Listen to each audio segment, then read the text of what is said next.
강의 시작하겠습니다. 오늘 강의 주제는 백만선생 그리고 백만사나이라고 불리는 마르코 폴로 이야기입니다. 우리가 흔히 동방견문록이라고 해서 잘 알고 있는 책 이야기입니다. 자, 오늘 강의는 역시 제자들과 함께 하겠습니다. 김유진, 김이한님 초대했습니다. 반갑습니다. 초대해 주셔서 감사합니다, 선생님. 자, 그래서 이 그림 먼저 보겠습니다. 이것은 입체 작품인데요. 베니스 비엔날레에 출품이 되었고 또 우리나라 작가입니다. 비디오 아티스트인 백남준의 작품입니다. 이 작품은 베니스 비엔날레에서 황금사자상을 수상했습니다. 베니스라는 곳이 바로 마르코 폴로의 본향입니다. 그래서 이 작품의 명제가 마르코 폴로입니다. 자동차가 꽃을 가득 싣고 있어요.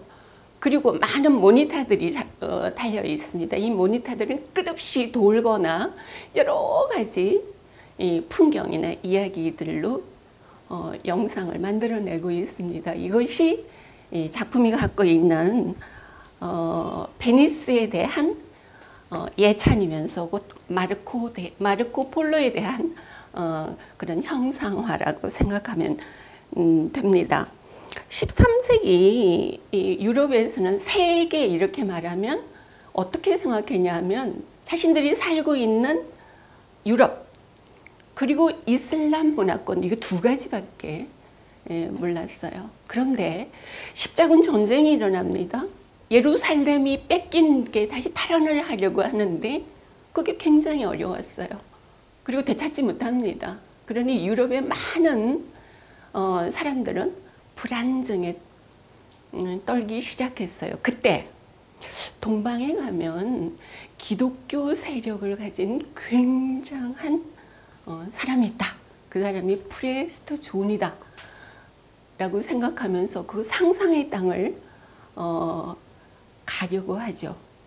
그래서요, 이 베니스는 상인의 도시거든요. 이 베니스에 니콜로가 있고 마테오가 있는데 이 두 사람이 그 프레스토 존이라는 상상의 땅을 찾아가게 됩니다.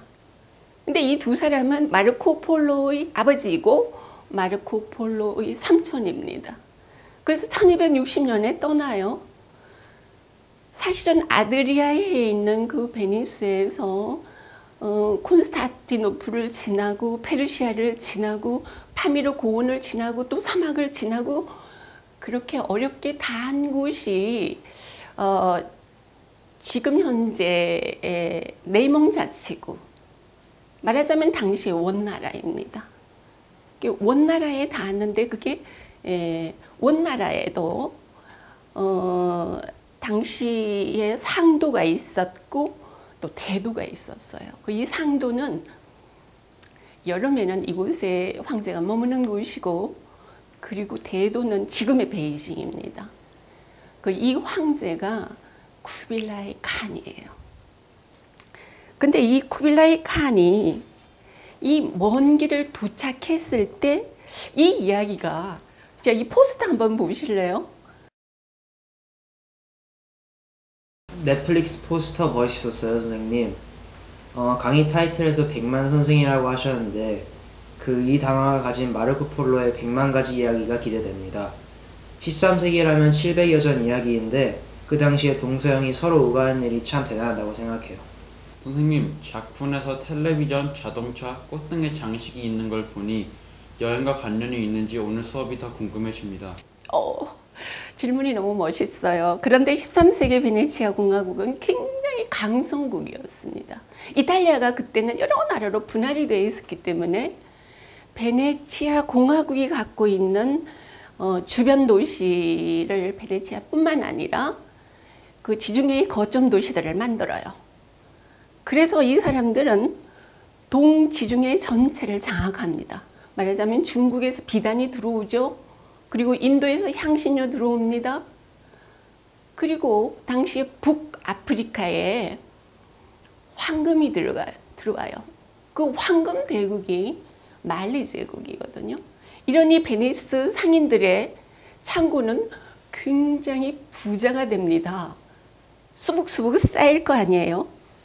그런 상황이 되었을 때 이 베네치아가 끝없이 강성해지는 것을 대립하는 국가가 있습니다. 그 나라가 제노바 공화국이에요. 이 두 나라가 전쟁해요. 두 차례나 합니다. 그런데 베네치아가 이깁니다. 그러나 그 과정 속에 마르코 폴로가 25년간 이 탐험 기행을 한 다음에 베니스로 돌아왔을 때 일이기 때문에 전쟁에 참여한 이 마르코 폴로 감옥에 갇히게 됩니다. 포로로. 그래서 그 감옥에서 누굴 만나요? 그런데 그 사람이 작가입니다. 대다수 사람들이 마르코 폴로 이야기를 야, 저거 믿을만해? 라고 생각할 텐데 이 작가는 마르코 폴로 이야기를 전부 받아 적습니다. 이 받아 쓴 이 작가는 피사 출신인데 루스티첼로라는 사람입니다. 우리가 지금 동방견문록이라고 이 거대한 기록이 남아있는 것이 바로 이 사람이 프랑스어로 처음 기록한 것을 책으로 편찬을 한 것입니다. 원래의 제목은 세계에 대한 서술이라고 했습니다. 그런데 우리는 왜 동방견문록이라고 할까요? 그것은 일본판으로 번역이 됐을 때 일본의 것을 그대로 들여왔기 때문입니다.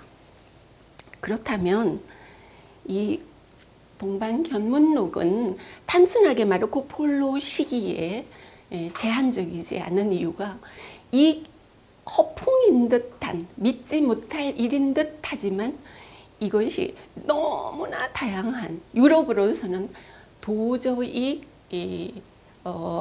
가늠할 수 없는 많은 이야기가 포함된 것 중에 바로 지리적인 기록 그리고 해양을 읽어가는 바람의 이야기 같은 것이 정밀하게 기록이 되어 있습니다. 자, 그렇다면 이것 한번 보면서 얘기할까요? 보여주세요.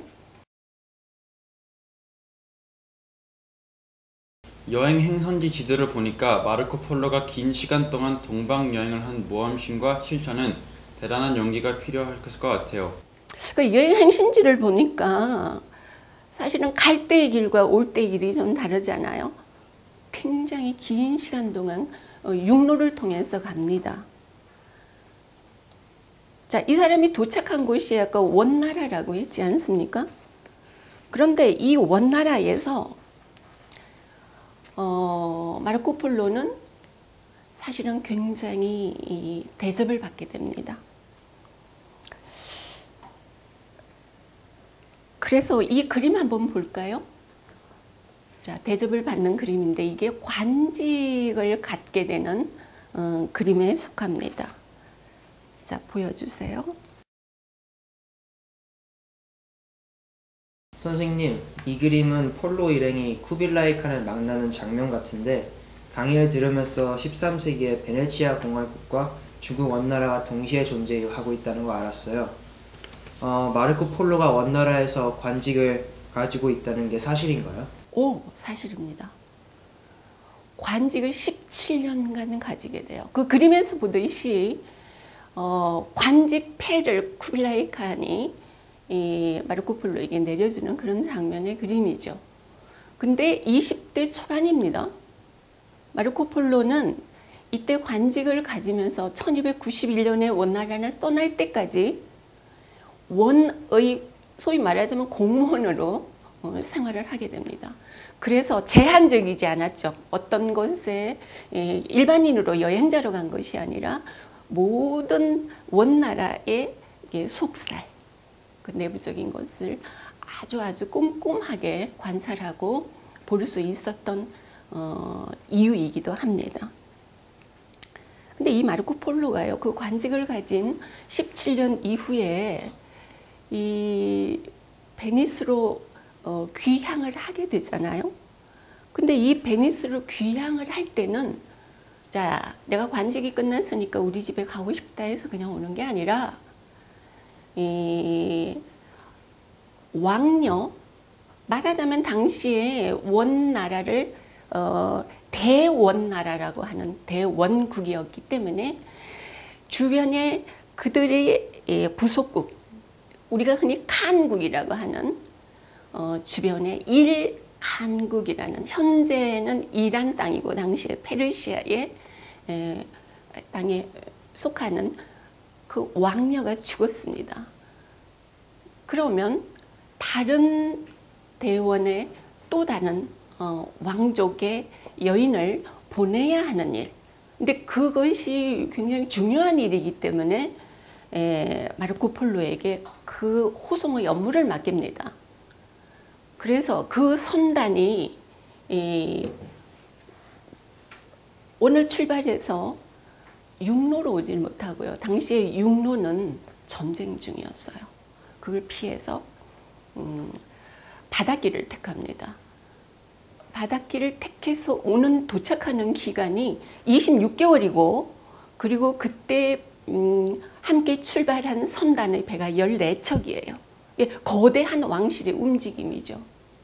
그렇게 도착한 곳이 지금의 카스피해 주변에 있는, 지금 현재 이란의 땅에 있는 당시 일칸국의 도시의 수도에 그 왕녀를 내려주고, 그리고 나서 베네치아로 돌아오게 되는 그러한 귀향의 내용이라고 생각하면 됩니다.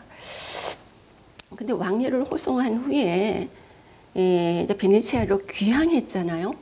근데 귀향한 것으로 보면 마르코 폴로의 25년의 여행기에서 돌아오는 그 긴 기간 동안 베네치아는 끊임없이 지중해와 아드리아해를 장악하는 그러한 강성국으로 남아 있었을까요? 지금도 베니스는 굉장히 아름답지 않습니까?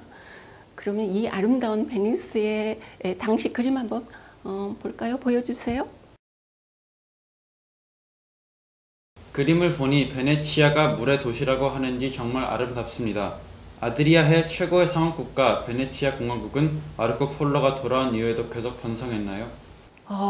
굉장히 예리한 질문인데, 베네치아는 사실 지중해 그리고 특히 동지중해권 전체를 장악하고 있는 강성국이었을 때 이것이 쭉 이어가면 좋을 텐데, 자, 우리가 마르코 폴로의 이야기에서 가장 영향을 크게 받은 것이 바로 해상의 새로운 활로를 개척하는 일인데, 이 베네치아는 1453년에 동로마 제국, 말하자면 비잔틴 제국이에요. 비잔틴 제국이 멸망하는데 오스만 튀르크의 마호메트 2세가 도저히 망하지 않을 것 같은 그 콘스탄티노플을 무너뜨려요. 그것은 곧 오스만 제국의 시작이거든요. 그러니 그 바다와 땅을 그들의 몫으로 차지하게 되니 당연히 그 지배권을 갖고 있었던 베네치아의 세력이 약해집니다. 그 구체적인 이유는 그들은 소위 뭔가의 무역품이 들어오면 거기에 이익 부분이 베네치아 몫으로 와야 될 텐데 그 가격 조정 자체를 오스만 마음대로 해버려요. 그러니 베네치아는 실권이 없어지게 됩니다. 점점 약화되고, 그 참에 또 어떤 일이 있었냐 하면 당시에 흑사병이 창궐해서요. 베네치아의 인구가 2분의 1밖에 안 남아요. 그런 상황이니까 베네치아는 점점점 쇠락해 가는 거죠. 우리가 그래서 시작이 있으면 끝이 있다라고 말하는 것입니다. 이후에 어떠한 현상이 생기느냐 하면 스페인과 이게 포르투갈의 대항해 시대가 열리게 됩니다. 그러니 육로와 항로를 함께 사용했던 베네치아의 상권은 저절로 멸망하게 되는 것이죠. 콜럼버스는 이 마르코 폴로의 동방견문록에 서 굉장히 지대한 영향을 받게 됩니다. 그것은 지리학적인 정보를 적극적으로 활용했던 것이죠. 그래서 이거 보시겠습니다. 보여주세요. 콜럼버스가 읽고 있던 마르코 폴로의 여행지 페이지마다 빼곡히 적혀있는 메모들을 보고 놀랐어요. 콜럼버스가 마르코 폴로의 미지의 세계에 대한 불굴의 의지와 동방에 대한 초인적 체험을 본받으려 한 게 아닐까요? 콜럼버스의 메모가 빼곡히 적혀있는 동방견문록을 현재 어디 있는지 알고 싶어요. 그건 스페인의 세비야 성당에 있어요. 스페인의 세비야 성당에는요, 콜럼버스의 무덤이 거기 있습니다. 콜럼버스의 무덤은 콜럼버스가 나는 스페인의 강력한 항해의 전부를 맡아왔던 이 탐험 정신을 무시한다고 해서 다시는 스페인으로 돌아가지 않겠다고 했었는데, 다시 이 시신을 거두면서 스페인은 콜럼버스의 유언에 힘을 입어서요, 스페인의 세비야 성당에 있는 콜럼버스의 무덤은 들고 있잖아요. 근데 그것이 세비야 성당입니다. 그곳에 콜럼버스의 이 꼼꼼하게 적은 동방견문록 메모가 있는 것을 수정하고 있습니다. 그건 굉장히 중요한 것이기 때문에 1492년에 신대륙 발견으로 사실은 세상을 바꾼 사람이잖아요. 그 사람이 집중했던 메모이기 때문에 기존의 마르코 폴로의 책 이상의 가치가 있다고 생각하기 때문입니다. 자, 마르코 폴로가 죽음을 맞았을 때 사제가 묻습니다. 지금이라도 사실이 아닌 것, 거짓말을 한 것을 철회하라 라고 했을 때 마르코 폴로가 말합니다. 아직 제가 보고 겪은 것을 절반도 말하지 못했습니다 하고 숨을 거둡니다. 자, 이것은 바로 당시에 동방견문록에 대한 신뢰가 100%가 아니었다고 하더라도 현재 동방견문록은 유럽 문화에 발전을 지대하게 영향을 끼친 것은 틀림없습니다. 그리고 유럽인들에게 새로운 세상을 탐험하고자 하는 의지를 보여준 그러한 표본이기도 합니다. 자, 오늘 유진 군과 이한 군과 함께 마르코 폴로 얘기 굉장히 재밌었습니다. 다음 시간 더 재밌는 이야기로 뵙겠습니다. 중세 베네치아 상인들의 활동과 건성을 실감나게 배웠습니다. 오늘 정말 재밌었고 감사합니다, 선생님. 저도 영상 촬영 처음 참여했는데 정말 재미있었습니다. 감사합니다, 선생님. 선생님, 다음 강의에 뵙겠습니다.